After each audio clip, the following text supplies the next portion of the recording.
Alright, it's time to talk about one of the most intriguing matchups of Week 6, the Dallas Cowboys hitting the road to take on the Carolina Panthers. The betting line has shifted a bit throughout the week, bouncing between Cowboys -3.5 and -2.5, depending on where you look. Either way, Dallas enters this one as the favorite by about a field goal. The over/under sits around 49.5 points, setting the stage for what could be an exciting, high-scoring game.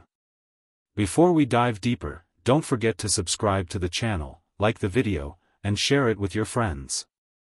And of course, hit that bell icon so you never miss an update on all things NFL. Now, let's get into the key storylines, starting with the Cowboys' lengthy injury report this week. Tyler Biadasz and CeeDee Lamb both seem about a week away from returning, so expect updates closer to game day. Donovan Wilson made it back to practice on Thursday, which gives Dallas a boost on defense. Dante Fowler was limited early in the week, then held out on Thursday, something to monitor closely. A few other names worth watching: Tyron Smith, Jordan Lewis, Darren Bland, and DeMarcus Lawrence, all expected to be available, barring any late setbacks. As for KaVontae Turpin and Jack Sanborn, both are dealing with injuries and could be game-time decisions. The Cowboys have been cautious with some players, possibly even considering stashing Johnny Cornelius on injured reserve after that unusual double knee issue. But overall, Dallas appears to be trending in the right direction heading into this one. Now let's shift to the Carolina Panthers side of the field. A few names on their injury list could have a major impact. Taylor Moton is dealing with a new issue, but he's pushing to suit up on Sunday. Chuba Hubbard is nursing a calf injury, and that could affect the Panthers' ground game. If those two aren't at full strength, it might open the door for Rico Dowdle and the Cowboys' run game to shine. Let's move to the key matchups to watch in this game. Cowboys' offensive motion versus Panthers' defensive discipline. Over the last 2 weeks, Dak Prescott has been absolutely locked in, completing 40 of 57 passes for 459 yards, 6 touchdowns, and 0 interceptions. The Cowboys have leaned heavily on pre-snap motion, and it's completely changed their rhythm. Offensive coordinator Brian Schottenheimer has found a groove, using motion to create mismatches and confuse defenses. It's working beautifully, moving defenders around, creating lanes for guys like CeeDee Lamb, and making it tough for opposing defenses to adjust in real time. And this week, that could be a nightmare for Carolina. The Panthers' defense has struggled to stay disciplined against movement and play action. If Dallas keeps that motion-heavy approach going, they could shred this unit early and often. Third down defense versus third down offense. The Cowboys' defense has improved on third down recently, but consistency remains the challenge. Against a young Carolina offense still finding its rhythm, this is a perfect opportunity to dominate situational football, get off the field, control tempo, and let Dak and the offense go back to work. Dallas can't afford to let the Panthers hang around. If they tighten up on third down, this could be the game where the Cowboys remind everyone exactly how dangerous they can be. Let's be honest, the Cowboys' third down defense has been a major problem. Opponents are converting at an alarming 54.9% rate, one of the worst marks in the entire league. By comparison, the Panthers' offense converts around 39.4%, which is close to the NFL average. That's a massive gap, and it tells you how badly Dallas needs to tighten up on those critical downs. If they can't get off the field, they'll keep putting pressure on their own offense to bail them out. Now, let's look at another key area: the battle inside the trenches. This game marks a sort of homecoming for Brock Hoffman, who's expected to anchor the middle of the line alongside Tyler Smith and TJ Bass. They'll be facing a strong Carolina interior led by Derek Brown, a legitimate star, and Ashawn Robinson, who's quietly been playing solid football this season. On paper, that matchup looks tough for Dallas. But here's the twist: the Panthers' run defense has been surprisingly vulnerable, especially up the middle. Statistically, Carolina ranks near the bottom of the league in yards before contact on inside runs. Teams have avoided challenging them between the tackles because of their reputation, but the numbers show that's actually where they're most vulnerable. Despite facing fewer inside rush attempts than almost anyone, the Panthers still rank 19th in rushing yards allowed per game, dead last in yards per carry, and have already given up multiple explosive runs through the interior. For Dallas, that's the opportunity: use power runs inside, challenge that soft spot, and set the tone early. If the Cowboys' offensive line can control the middle, it could open up everything else: play action, motion, and Dak's deep passing game. This matchup in the trenches might just decide who walks away with the win. The numbers back it up: Carolina's defense is giving up too many chunk plays on the ground. When you combine a high yards per carry allowed with an equally high success rate for opposing rushers, that tells you something: teams are breaking off big gains once they get past the line of scrimmage. It's not just an occasional problem. The Panthers rank dead last in yards after contact. That means once a running back slips through the first defender, there's often no one there to clean it up. This could be the perfect opportunity for the Cowboys to attack inside.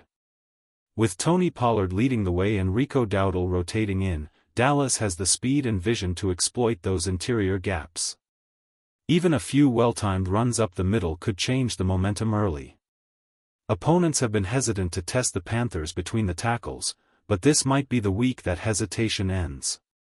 The film and the stats both say the same thing: there's room to run right through the heart of that defense.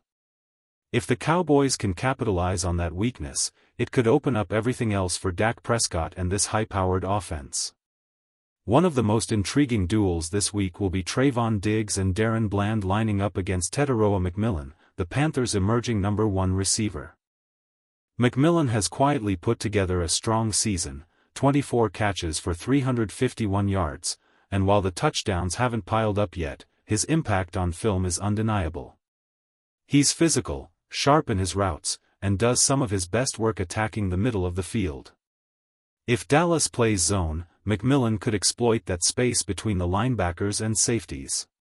Expect to see the Panthers trying to feed him on deep in-breaking routes, those dig patterns he runs so well. The Panthers should also get some help this week, with Xavier Legette returning and possibly Jalen Coker joining the mix. Still, the question remains: how will Dallas handle McMillan?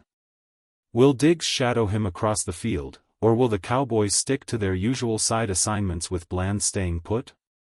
Either way, this battle could dictate how much rhythm the Panthers' passing game finds early. George Pickens vs. Carolina's secondary. Over on the other side, another key storyline: George Pickens continues to emerge as a legitimate threat.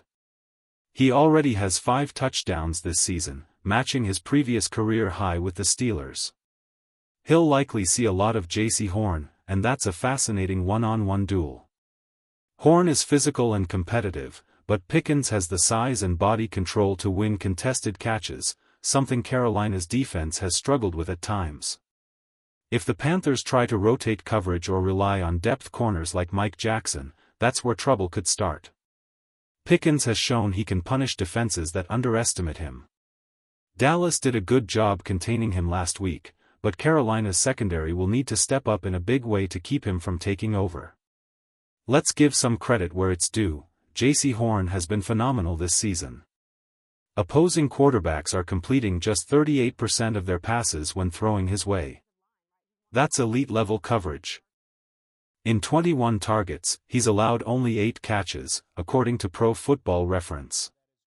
When healthy, he's been every bit the shutdown corner Carolina hoped for. Still, no one in this league is completely untouchable. George Pickens has the kind of physicality and focus to challenge even the best corners one-on-one. If the Panthers don't give Horn help over the top, Pickens might still find ways to make them pay. Now, let's talk about a key player to watch for the Cowboys: Jake Ferguson. Ferguson has quietly become one of Dak Prescott's most reliable weapons. He's been a red zone machine and continues to improve as both a route runner and blocker. While he's not known for highlight reel athleticism, his chemistry with Dak and his knack for finding soft spots in coverage make him incredibly valuable. What we want to see now is a bit more explosiveness after the catch: break tackles, make defenders miss, and bring back that trademark hurdle that fans love. Against a Panthers linebacking group that struggled in coverage, particularly with players like Christian Rozeboom and Trayvon Wallace, Ferguson could have another strong day. And keep an eye on Shamar James for Dallas, who may take on a bigger role this week. With Jack Sanborn likely sidelined by a concussion, Kenneth Murray will handle middle linebacker duties, while James could rotate in on passing downs. He's been active, racking up tackles in coverage, though that's not always a great sign. The Cowboys need him to turn those plays into stops, not just stats. If Ferguson wins his matchups and the linebackers hold their ground, Dallas could control the middle of the field, and that's often where games like this are decided. In general, when you see linebackers racking up coverage tackles, it's not always a good thing. It usually means they're giving up short completions instead of forcing stops. But last week, the Cowboys' approach was different. The defense played a bend-but-don't-break style, keeping everything in front of them and forcing the clock to drain. It was conservative, but it worked. Still, there's room for improvement. The loss of Jack Sanborn last week against the Jets was noticeable. Once he left with a concussion, Breece Hall found more room to run, and the Cowboys' gap discipline slipped. That group must tighten up this week, fitting the run cleanly, staying aggressive, and finishing tackles. Now let's move to the next key players to watch in this matchup. Number 3, Ryan Fenoy. Wide receiver Fenoy stole the spotlight last week. It was the Ryan Fenoy game. He's brought a new spark to the Cowboys' offense, posting 10 catches for 149 yards this season. What makes him so valuable is his versatility. Dallas has used him creatively, on jet sweeps, quick motions, and gadget plays, almost like Cavante Turpin's role. The question now, can he build on that breakout performance? Is this the start of something bigger, a Miles Austin-type rise, or just a one-week flash? Against Carolina, we'll find out if Fenoy can keep that momentum going.